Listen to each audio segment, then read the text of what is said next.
Segregation was the law of the land. Segregation, and of course we were fighting for integration. Everything was segregated. Everywhere you went, black or white water fountains. There were facilities that we couldn't use at all because they didn't allow blacks to use bathrooms there. Some people wouldn't even let us sit down at a counter. We could go to the back of the building and order our food, but we couldn't sit down at the counters to eat. Police were horrible. We had a police chief named George W. Torres. I started my activism really in high school, right out of high school, trying to sign people up to vote, just trying to get people ready to vote. The Vietnam War was going on. People were being drafted to go to Vietnam. I lost a lot of my high school classmates in that war. And that was a time when Shirley Robeson, along with some other people, and I were very militant-minded, and there were some things that we were attempting to do, and we were called to Dr. Barnes's office.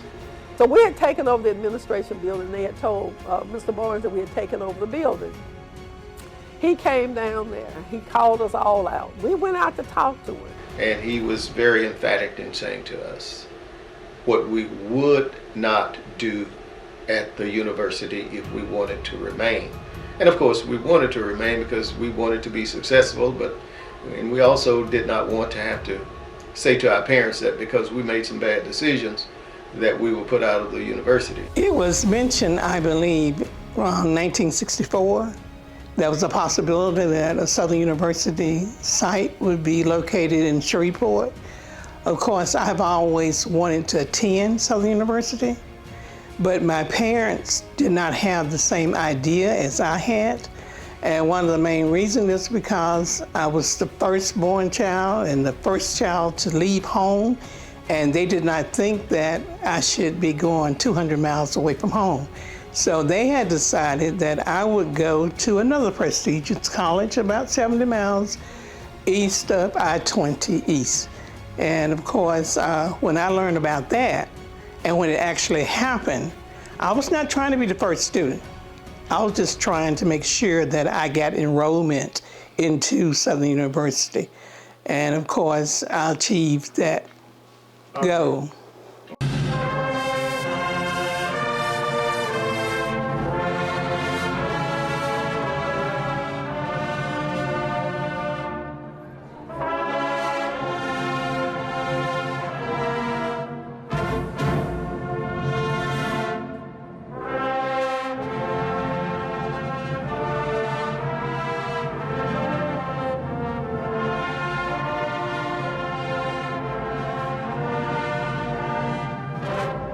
June 27, 1964, Act 42 was signed by Governor John McKeithen, establishing Southern University at Shreveport as a 2-year commuter college, providing the first 2 years of college courses that could be transferred to other colleges. Out of 12 possible locations, the Cooper Road area was selected and considered by many one of the largest Black communities at the time. With the area selected and land purchased, Southern University at Shreveport-Bossier was starting to become a reality. God sent opportunity for local students to receive 2 years of college education, and it could be transferred to any 4-year institution. So it was a good thing that it came. I was compelled to fill out my application for admission. I ended up being the first registrant with the student number of B001. I had the better of two worlds, a top-rated college with a top-rated education, and I did not have to leave home. Not only did that satisfy me, it also satisfied my parents. A missed opening during the high point of the civil rights movement, Southern University at Shreveport never wavered on its core values, and enrollment continued to rise. Everything was going on in Shreveport. At that particular time, we were fighting for the rights of black and poor people because it was segregated in Shreveport. The minds of people looked upon us as being second-class citizens. And we wanted Southern University to give a better educational future for our children. We were among the first classes. Of course, we didn't know what to expect, nor did our leaders know what to expect. But it was a group that tried to tie everybody together and to be sure that we all got along. Even though we came from different parts of the parish, we were from Walnut Hill, Union, Herndon, Booker, Washington, and you name it, we all came together. So it was a task of trying to get everybody together and be sure that we all worked together.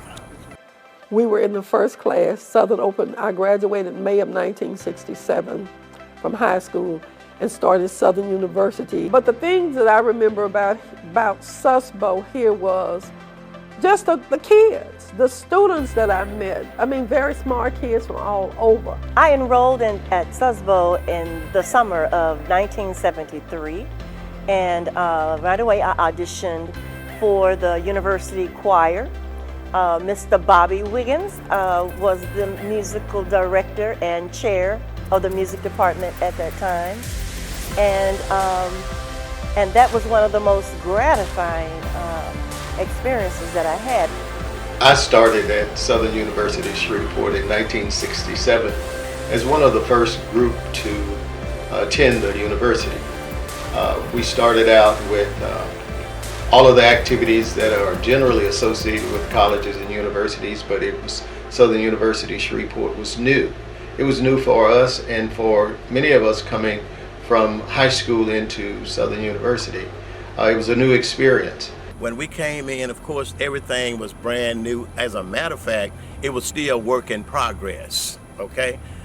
They were still doing work on the building. When we were starting SUSLA, we went to BTW, we went to Booker T. Washington High School because that's where registration and everything was, because the building was still under construction. And to be able to find your classes and to get registered and that sort of thing was great. Well, I guess I was not only the first student registered at Southern University, but I was also in the first honor group of Southern University. And I knew then that I had stable grounds. I'm the only person who worked there 50 years. From the beginning, the originals. The culture was extremely high, and the students were smart. They came from predominantly black high schools, and they showed up and showed out in class. When I graduated from high school, I had been accepted to Southern University, Baton Rouge. I had a partial scholarship, but did not have enough to cover total expenses.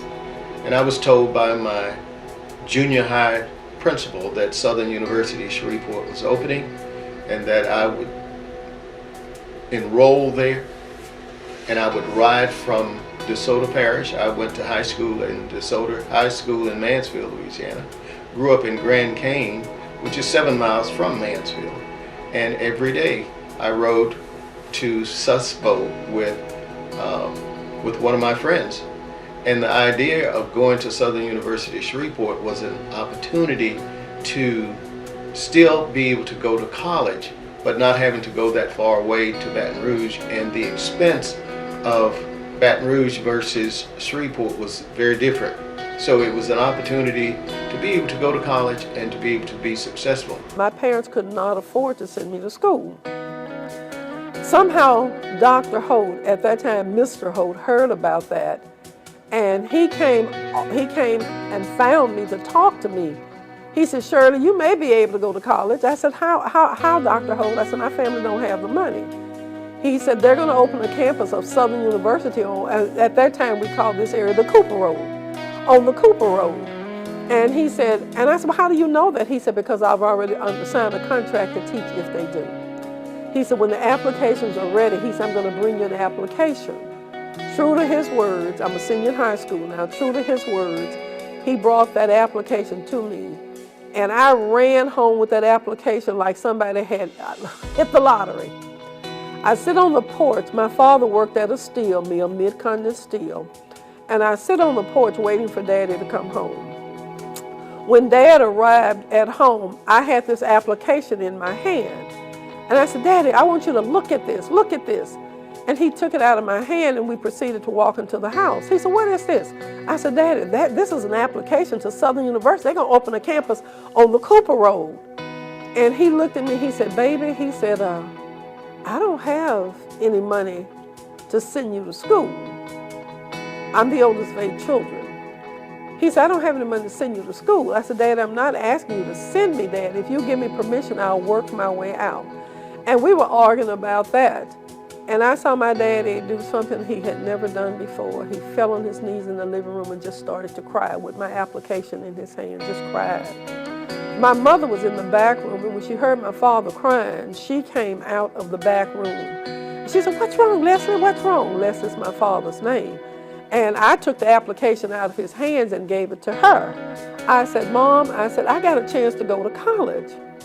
My daddy said something that he said, baby, he said, if anybody go to college in this family, I want it to be my boys. I'm the oldest of 8 children, 6 girls, 2 boys. And my mother did something I had never seen her do in the whole time they were married. They were married way over 60 plus years. She stuck her finger in my father's face while he was on his knees, sitting on the floor, crying. Says, if anybody go to college in this family, it's going to be my girls. It didn't matter. They didn't have money to send anybody to college. And like I said, Dad, I'm not asking you to send me. If you give me permission, I will work my way through. I'm a country boy coming from Keithville and coming to the big city, and I was kind of lost. Well, maybe we all were kind of lost. We didn't know what to expect out of college life, and especially going into a brand new building. We had to learn the building, learn what to do, learn the teachers, but it was a great learning experience. But we had nurturing and caring individuals, teachers and administrators who really went the extra mile to make things work for us and to help us to succeed. With that, for example, the Student Government Association with Joe Davis, who was the person who was over the Student Government Association. And then the question is, who are some of the people who were associated with the SGA? Of course, Frank Norris was president, but Wesley Adams, Shirley Robeson, and a number of other people along with me, working with students, working with the faculty, working with the staff, working with the administration to make sure that the young people were getting the kinds of things that they needed in order to be successful. Well, I didn't know the Southern University was in Shreveport. At first, I just received an application in the mail and I filled it out and got the job. And I enjoyed working there, and I'm one of the originals.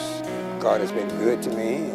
I served as director of the Upward Bound program at Southern University. I served as director of the evening division, night school, and I really enjoyed working there. And I was off into subliminal seduction, and I taught a lot of students some extra techniques. And when I had smart students who thought they were smarter than I put that subliminal seduction on them. All they had to do was shut up. I, being a creative person, I did not have art in elementary, middle, nor high school, but I was always creative. And it was during my sophomore year that I met Roosevelt Daniels, who was the head of the art department. And that simply changed my life, because I did not know artists. I did not know what artists really did. All I know is that I was being creative in drawing and painting and creating sculptures and things like that. But then to meet someone who was indeed an artist, who could give me some additional sense of direction, that has caused me to continue to work in the arts community to try and impact young people. I had no exposure to choral music per se, other than church. Lots of hymns and anthems in church, but coming through junior high and high school, I was in the orchestra, and I played the violin, so I had no choral experience. And so my first experience of choral music and the Negro spiritual was actually introduced to me by Mr. Bobby Wiggins.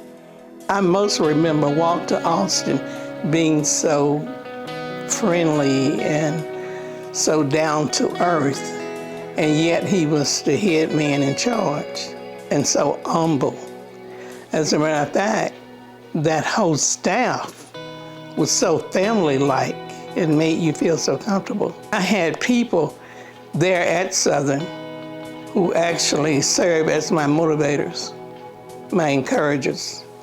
And because of that, that made me believe that I could do whatever I set my goals to do. And if I fail at succeeding it, well, the biggest failure is not to continue with it. And of course, that's what I have done all my life. But at Southern University, they will nurture you, they will push you to the point that they have more confidence in you than you have in yourself.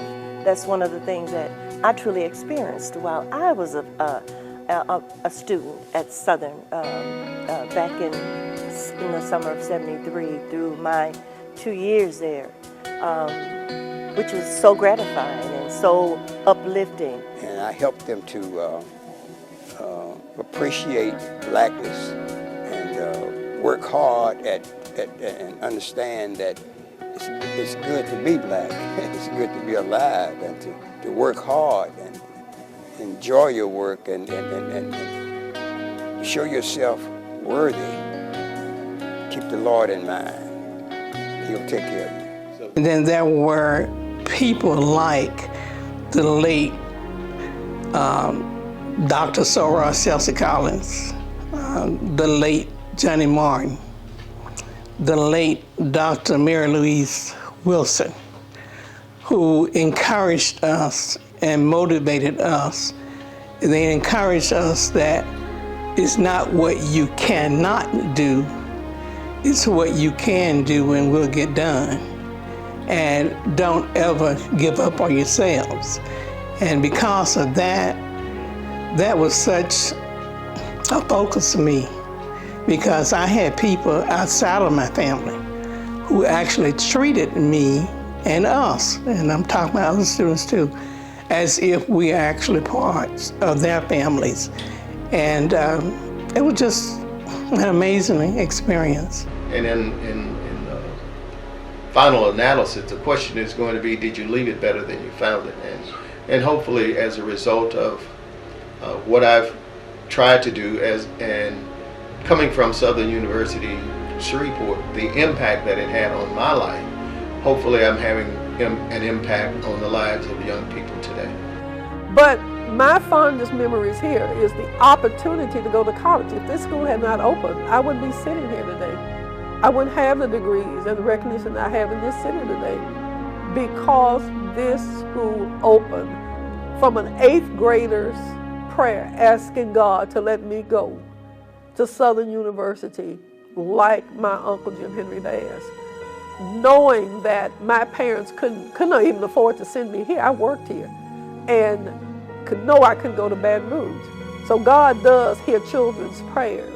I would say this, Southern may have started from meager beginnings, but Southern University at Shreveport has had mega success. Not only has Southern University at Shreveport touched the lives of people within the city, Southern University at Shreveport has touched the lives globally, because all of us do not still reside here. There are some of us who work in other countries, some of us who work in other states, and a lot of us have gotten our beginnings from Southern University at Shreveport, located then known as the Cooper area, now Martin Luther King Drive. I give money to the foundation. I always push. I'm a Southern grad. I proudly wear my sweatshirt with Southern on it. And I talk about Southern. That's why I like telling my story. Because if God had not opened this campus in 1967, where would I be? I've had a 49-year career. I left Southern here, taught briefly. I worked for NASA. Skylab 4 was my mission. Three astronauts, Poe, Gibson, and Carr. I left NASA and went to Baylor College of Medicine in Houston, Texas.